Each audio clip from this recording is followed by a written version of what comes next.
ஆண்டவரே, ஒருவேளை அந்த பார்வையில நான் இல்லையா, நீங்க என்ன பார்க்கலையா தெரியல. அது சென்று போன நாட்கள். உங்க லைஃப்ல சரியான கைடன்ஸ் நீங்க மிஸ் பண்றீங்களா? சங்கீதம் 80:19 ஜெபமாகட்டும். உங்க லைஃப்ல காட்ஸ் பிரசன்ஸ் நீங்க மிஸ் பண்றீங்களா? சங்கீதம் 80:19 உங்க ஜெபமாகட்டும். உங்க கூடாரத்துல தேவனுடைய ரகசிய செயல். என்ன ரகசிய செயல் தெரியுமா? நடந்ததுக்கு அப்புறம் தெரியும், எப்படி நடந்ததுன்னு யாருக்கும் தெரியாது. நேத்து வர நேத்து வர இவன் கண்டிஷனுக்கு எப்படிப்பட்ட கண்டிஷன் தெரியுமா?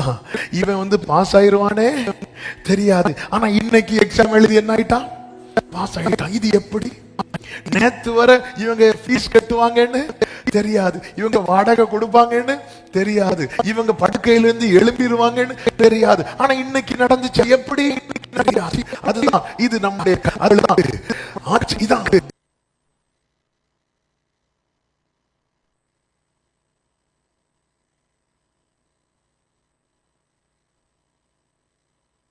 ஒரு விசேஷம். கவர் பண்றது வரை பார்க்க மாட்டான். ஆனா சுத்தி கவர் பண்ணதுக்கு அப்புறம் உள்ள என்னதான் இருக்குன்னு எட்டி பார்ப்பாங்க.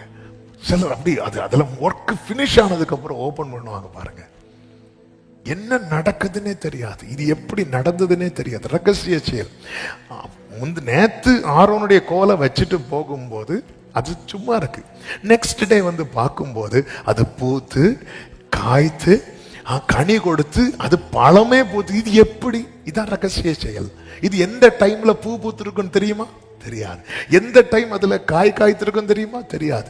இந்த காரியம் நம்ம லைஃப்ல மிஸ் ஆகவே கூடாது. சத்தமா ஆமென் சொல்லுங்க பார்க்கலாம். வலது கரத்தை உயர்த்தி சொல்லுங்க, என் வாழ்க்கையில கர்த்தருடைய நடத்துதல் மிஸ் ஆக கூடாது. என் வாழ்க்கையில தேவ பிரசன்னம் மிஸ் ஆக கூடாது. என் வாழ்க்கையில தேவனுடைய ரகசிய செயல் மிஸ் ஆக கூடாது. சத்தமா ஆமென் சொல்லுங்க பார்க்கலாம்.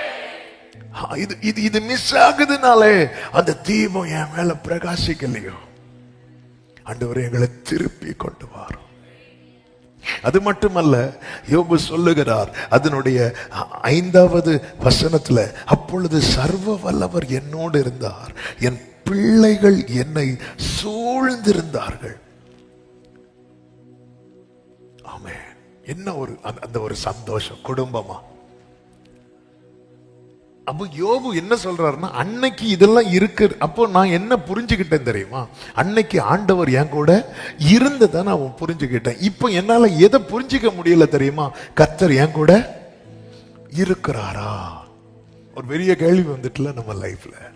இன்னைக்கு எனக்கு ஒரு சின்ன டவுட் ஆயிட்டு. உண்மையிலே கர்த்தர் யோபுவோடு கூட தான் இருக்கிறார். ஆனா யோபுவால அதை என்ன பண்ண முடியல அப்படின்னா, சென்ஸ் பண்ண முடியல. அப்பொழுது சர்வ வல்லவர் என்னோடு இருந்தார் அப்படிங்கிறார். அப்பொழுது. அப்ப இப்போ இல்லையா யோபுவே? இப்போ இருக்கிறார் நீங்க சொல்றீங்க. ஆனா என்னால அதை என்ன பண்ண முடியலன்னா, உணர முடியல. ஏன்? இதுக்குதான் தேவை அந்த தீபம். நான் உம்முடைய வெளிச்சத்துல இருளை கடந்து போவேன். உம்முடைய வெளிச்சத்துல நான் வெளிச்சம் காண்கிறேன். ஆண்டவரே, உம்முடைய முகத்தின் ஒளியை என் மேல பிரகாசிக்கப்படும். அப்பொழுது எனக்கு அந்த டெலிவரன்ஸ் கிடைக்கும்பா. என் எண்ணங்கள்ல, என் பார்வையில, எனக்கு இருக்கிற குழப்பங்கள்ல இருந்தெல்லாம் அப்பொழுது சர்வ வல்லவர் என்னோடு இருந்தார். என்ன யோபுவை நீங்க பேசிட்டு இருக்கிறீங்க? இப்போ இல்லையா? நீங்க தானே சொன்னீங்க நான் போகும் வழி எல்லாம் சொல்றேன்பா. ஆனா சொல்லி சில டைம் நம்ம அந்த விசுவாசத்துல தளர்ற டைம் எப்படி இருக்கும் தெரியுமா? திடீர்னு நம்ம விசுவாசம் பேசுவோம், கொஞ்ச நேரத்துல நம்ம அப்படி சொங்கி போயிடும். இதான் யோபுடைய லைஃப், நம்ம லைஃப். திடீர்னு பாருங்க, திடீர்னு பார்க்கும் கர்த்தர் இருந்தாலும் நம்மளை கைவிடவே மாட்டார். எல்லாம் பேசிட்டு இருப்போம். ஒரு 1/2 hour ஆகாது, அதில் ஒரு 1 hour ஆகாது, கொஞ்ச நேரம் இருக்கும். இருந்தாலும் அன்னைக்கு மாதிரி இல்லை. அன்னைக்கெல்லாம் அப்படி திரும்பினாலே மகனே பயப்படாதே. இன்னைக்கு குனிஞ்சா கூட கேட்க மாட்டேங்கிறார், துள்ளுனாலும் கேட்க. ஒரு வேளை ஆண்டவர் இல்லாம போயிட்டாரோ. அடுத்து சொல்ல, என் பிள்ளைகள் அன்னைக்கு என்ன சூழ்ந்திருந்தாங்க. அன்னைக்கு வீட்டுக்கு போனாலே ஹாப்பி. குடும்பத்தில் எந்த ரூம்லையும் அவ்வளோ சந்தோஷமா இருக்கும். இப்போ வீட்டுக்குள்ள போனால ஐயோ தலைவலி. அடுத்து இதுதான் சொல்றாரு, என் பாதங்களை நான் நெய்யினால் கழுவினேன், கண்மலையிலிருந்து எனக்காக எண்ணெய் நதி போல ஓடி வந்தது. அந்த ஆக்சுவலா இந்த இடத்துல அவர் ப்ராஸ்பரிட்டியை, அவர் ரியல் ப்ராஸ்பரிட்டின்னு எதை கொண்டு வரார் தெரியுமா? அந்த லைட்டை தான் கொண்டு வரார். இந்த எண்ணெய் நெய்யெல்லாம் லாஸ்டா தான் வைக்கிறார், லாஸ்டா தான் வைக்கிறார். ஃபர்ஸ்ட் அந்த வெளிச்சம் அப்படி ஸ்டெப் பை ஸ்டெப்பா கொண்டு வரார். வந்துட்டு சொல்றாரு, அந்த செல்வ நாட்களின் சீர் இப்பொழுது இருந்தால் நலமாயிருக்கும். ஏக்கம். ஆண்டவர் உங்க லைஃப்ல இப்படி ஏதாவது மிஸ் பண்றீங்களா? பட்டியல் எடுங்கள். இந்த சாட்டர்டே நைட் வர்ஷிப் பார்க்கிறவங்க, வந்திருக்கிறவங்க வீட்டில் போய், இல்லை நம்ம லாஸ்ட் கொஞ்சம் ப்ரேயர் பண்ண போறோம் ஒரு 5 minutes. நீங்க யோபு மாதிரி உங்க லைஃப்ல என்னெல்லாம் மிஸ் பண்றீங்க அதை பட்டியல் எடுங்க. இந்த யோபு என்னெல்லாம் ஏங்கினாரோ இதெல்லாம் எதுக்கு அப்புறம் கிடைச்சு தெரியுமா? கர்த்தர் யோபுவின் முகத்தை பார்த்தார் அப்படின்னு இருக்கும். ஹல்லேலூயா, ஆமென். ஆண்டவர் அவ்வளவுதான், அவ்வளவுதான். நீங்க 42வது அதிகாரம் 9வது வசனம் பிற்பகுதியில் கர்த்தர் யோபுவின் முகத்தை பார்த்தார். 10வது வசனம், அவனுடைய சிறையிருப்பை மாற்றினார். யோபுவுக்கு முன்னிருந்த எல்லாவற்றை பார்க்கிலும் இரண்டத்தனையாய் கர்த்தர் அவனுக்கு தந்தருளினார்.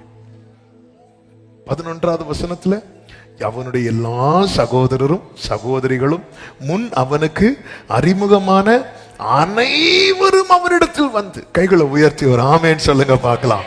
நீங்க அந்த வெளிச்சத்துல வந்துட்டீங்கன்னு வைங்களேன், ஒரு நபர் கூட மிஸ் ஆக மாட்டாங்க, எல்லாரும் உங்களை தேடி வருவாங்க. அவனிடத்தில் வந்து அவன் வீட்டிலே அவனோட போஜனம் பண்ணி, அதன் அர்த்தம் என்ன? யோபு வீட்டுல எப்பவுமே விருந்துதான். ஹல்லேலூயா. கர்த்தர் அவன் மேல் வரப்பண்ணின சகல தீங்கு நிமித்தம் அவனுக்காக அங்கலாய்த்து அவனுக்கு ஆறுதல் சொல்லி, அவரவர் ஒவ்வொரு தங்க காசையும் அவரவர் ஒவ்வொரு பொன் ஆபரணத்தையும் அவனுக்கு கொடுத்தாங்க. இருக்கிறதெல்லாம் அவன்கிட்ட கொடுத்தாங்க. கொஞ்சம் யோசித்து பாருங்க, நல்ல கவனமா கேளுங்க. நேத்து வரைக்கும் அவனை தேடி ஒருத்தர் வரல, வந்தவனும் அவனை குற்றம் தான் சாட்டினான். சில நேரத்தில் நமக்கு உதவி செய்ய யாருமே இல்லைன்னு நினைக்கிறோம் பாருங்க. நமக்கு 4 பேர் உதவி செய்யணும்னா கூட அந்த வெளிச்சம் நம்ம மேல வரணும். கர்த்தர் எனக்கு யாருமே நம்ம மற்றபடி, அதாவது அந்த வெளிச்சம் நம்ம மேல இல்லைன்னு வைங்களேன், நமக்கு அறிமுகமானவர்களோட நமக்கு ஒண்ணுமே செய்ய மாட்டாங்க. நீங்க இப்போ எத்தனை கதவை தட்டினாலும் உங்களுக்கு திறக்கப்படாது. ஆனா அந்த முகத்தின் ஒளியை அவங்க மேல பிரகாசிக்க பண்ணிட்டாருன்னா, அவங்க வீட்டுல கூப்பிட்டு உங்களுக்கு ஹெல்ப் பண்ண மாட்டாங்க, அவங்க உங்களை தேடி வந்து உங்களுக்கு கையில இருக்கிறத கொடுத்துட்டு போவாங்க. 12வது வசனம், கர்த்தர் யோபுவின் முன்னிலைமையை பார்க்கிலும் அவன் பின்னிலைமையை ஆசீர்வதித்தார். ஆமென். இதுக்கு அவர் ஏங்குறார். உங்க லைஃப்ல இந்த 2வது மாதத்தின் கடைசி நாளில் எதெல்லாம் மிஸ் பண்றீங்க? எதெல்லாம்? அதுக்கு நான் ஆண்டவர்கிட்ட 75 இன்ச் டிவி, 7 டோர் ஃப்ரிட்ஜ் இப்படி கேட்கக்கூடாது. அதான் நான் ஃபர்ஸ்ட் அதை லிஸ்ட் போட்டேன். ஃபர்ஸ்ட் அது கைடன்ஸ், பிரசன்ஸ், ஃபேமிலி. இந்த ஃபேமிலியா சந்தோஷமா இருந்து நாட்கள்லாம் எத்தனை பெற்றோர் பிள்ளைங்க இப்படி சேர்ந்திருந்து மகிழ்ந்த நாட்கள். யோபு இதுதான் லிஸ்ட் போட்டுறார். இதெல்லாம் தான் மிஸ் ஆச்சு. அதுக்கப்புறம் வெல்த். ஆமென். இன்னைக்கு இதெல்லாம் உங்க லைஃப்ல என்னெல்லாம் மிஸ் ஆச்சு? ஆண்டவரே, உம்முடைய முகத்தை எங்கள் மேல பிரகாசிக்க பண்ணும்படி எங்களை திருப்பி கொண்டு